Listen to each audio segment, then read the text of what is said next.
തലസ്ഥാനത്തിനി ചെറു സിനിമകളുടെ വസന്തകാലം. ഈ വർഷത്തെ രാജ്യാന്തര ഡോക്യുമെന്ററി മേളയ്ക്ക് തുടക്കമാകുമ്പോൾ ശ്രദ്ധേയമാകുന്നത് പലസ്തീൻ ജനതയുടെ സംഘർഷഭരിതമായ ജീവിതവും അതിജീവനവും പ്രമേയമാക്കിയ ചിത്രങ്ങളാണ്.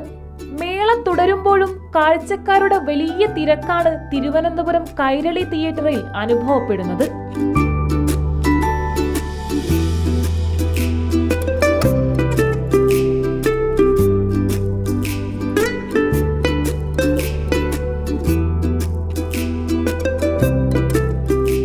അതേസമയം ചലച്ചിത്ര രംഗത്തു നിന്നുമടക്കം നിരവധി ആളുകളാണ് മേളയ്ക്ക് മാറ്റുരയ്ക്കാൻ തിയേറ്ററിലെത്തുന്നത്. Festival, especially film festival, also short and documentary. Especially ഞങ്ങൾ ഫിലിം ഇൻസ്റ്റിറ്റ്യൂട്ടിൽ പഠിക്കുന്ന സമയത്ത് ഷോർട്ട് ഫിലിംസ് ഇൻസ്റ്റിറ്റ്യൂട്ട് ഒരുപാട് കണ്ടിട്ടുണ്ട്. അന്നൊന്നും നമ്മൾ ഒരിക്കലും ആലോചിച്ചില്ല ഈ ഷോർട്ട് ഫിലിംസ് എന്നത് ഇന്ത്യയിലൊരു വലിയ ഒരു പാഷനായിട്ട് കത്തിപ്പടരുമെന്ന്. ഇന്നിപ്പോൾ എല്ലാവരും ഷോർട്ട് ഫിലിം എടുക്കുന്നു. So there's an audience for short film. There are platforms that are showing short films. There are production houses that are making short films. അതൊരു വലിയ മാറ്റമാണ് എന്നെ സംബന്ധിച്ചോളം. ഞാനൊരു സ്റ്റുഡൻ്റ് ആയിരുന്ന സമയത്ത് മുതൽ ഇന്ന് വരെ.